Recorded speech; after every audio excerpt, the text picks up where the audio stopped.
नमस्ते दोस्तों, मैं हूं आपका दोस्त भगवती प्रसाद पुरोहित एडवोकेट और आप देख रहे हैं यूट्यूब का कानूनी ज्ञान चैनल। आज के वीडियो में हम समझेंगे कि धारा 250 मध्य प्रदेश भू राज्य संहिता क्या है और इस धारा के अंतर्गत अवैध कब्जा हटाने की कार्रवाई किस प्रकार से की जाती है। तो आपने चैनल को सब्सक्राइब नहीं किया तो चैनल को सब्सक्राइब कर दीजिए और इस वीडियो को लाइक कर दीजिए। तो आइए वीडियो को शुरू कर लेते हैं। तो देखिए दोस्तों, मध्य प्रदेश भू राज्य संहिता की धारा 250 कहती है कि अगर किसी भी भूमि स्वामी अर्थात किसी जमीन के मालिक की जमीन पर किसी व्यक्ति के द्वारा अवैध कब्जा कर लिया जाता है तो वह जमीन का मालिक किस प्रकार से उस अवैध कब्जा करने वाले व्यक्ति को हटाकर अपनी जमीन का कब्जा प्राप्त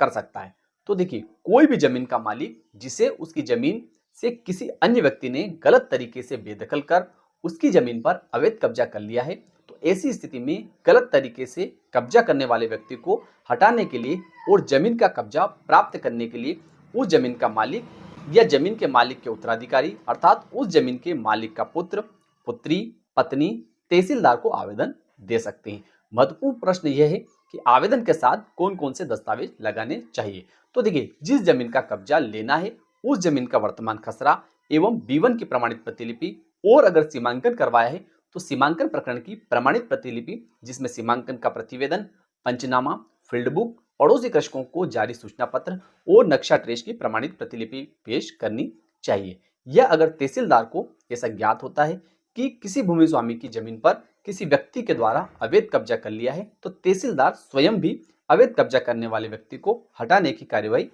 कर सकता है। जब तहसीलदार को आवेदन दिया जाता है तो तहसीलदार उस आवेदन पत्र की जांच करेंगे तथा जिस व्यक्ति ने अवैध कब्जा किया है उस व्यक्ति को नोटिस जारी किया जाएगा। उसके बाद अवैध कब्जा करने वाले व्यक्ति से जवाब मांगा जाएगा। जब अवैध कब्जा करने वाले व्यक्ति का जवाब तहसीलदार के समक्ष आ जाता है और अगर तहसीलदार को ऐसा लगता है कि जिस जमीन के मालिक ने अपनी जमीन का कब्जा लेने के लिए तहसीलदार को आवेदन दिया है उस जमीन के मालिक को अवैध कब्जा करने वाले व्यक्ति ने आवेदन देने से 6 माह पहले ही जमीन से बेदखल किया है, तो ऐसी स्थिति में तहसीलदार उस प्रकरण में अंतरिम आदेश पारित कर उस जमीन का कब्जा उस जमीन के मालिक को तत्काल दिलवा सकता है। क्या तत्काल कब्जा दिलवाने से केस खत्म हो जाएगा? तो इसका उत्तर है नहीं, क्योंकि जिसने केस पेश किया है उसके बयान होंगे और जिसके भी बयान केस पेश करने वाला व्यक्ति करवाना चाहता है, जैसे खेत के पड़ोसी, कृषक या अगर कब्जा प्राप्त करने का केस सीमांकन के आधार पर लगाया है तो ऐसी स्थिति में सीमांकन करने वाले पटवारी या राजस्व निरीक्षक एवं कोटवार आदि के भी बयान करवाए जा सकते हैं, जिसे कि कानून की भाषा में मुख्य परीक्षण कहा जाता है। जब आवेदक की ओर से जिस भी गवाह के बयान करवाए जाते हैं तो उनके अनावेदक के अधिवक्ता भी अपनी ओर से पूछताछ कर सकते हैं, जिसे कानून की भाषा में प्रति परीक्षण कहा जाता है। जब आवेदन पेश करने वाला या जमीन का मालिक अपनी ओर से पर्याप्त गवाह करवा देता है तो उसके बाद जिसके खिलाफ केस पेश किया है अर्थात अनावेदक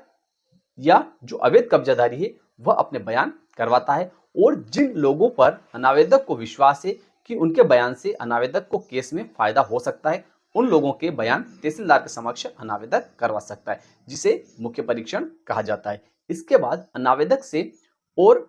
अनावेदक के गवाहों से जमीन का मालिक या उसका अधिवक्ता भी अपनी ओर से पूछताछ कर सकते हैं, जिसे कानून की भाषा में प्रति परीक्षण कहा जाता है। जब दोनों पक्षों की साक्ष्य प्रकरण में पूरी हो जाती है तो उसके बाद तहसीलदार या नायब तहसीलदार दोनों पक्षों की बहस सुनते हैं और उसके बाद यदि तहसीलदार को या नायब तहसीलदार को ऐसा लगता है कि वास्तव में जिस व्यक्ति ने जमीन का कब्जा लेने के लिए आवेदन लगाया है उस व्यक्ति को अनावेदक ने गलत तरीके से बेदखल किया गया है, तो ऐसी स्थिति में तहसीलदार अवैध कब्जा हटाने का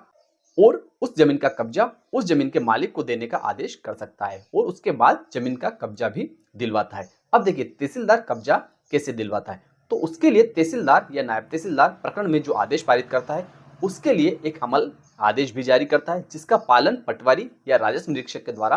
किया जाता है। अर्थात पटवारी या राजस्व निरीक्षक मौके पर जाकर जमीन के मालिक को उसकी जमीन का कब्जा दिलवाते हैं। तो इस प्रकार से किसी भी जमीन के मालिक द्वारा अवैध कब्जा करने वाले व्यक्ति को हटाया जा सकता है तथा अपनी जमीन का कब्जा प्राप्त किया जा सकता है। तो आज का वीडियो आपको कैसा लगा आप कमेंट कर जरूर बताएं। फिर मिलते हैं अगले वीडियो में, तब तक के लिए जय हिंद जय भारत।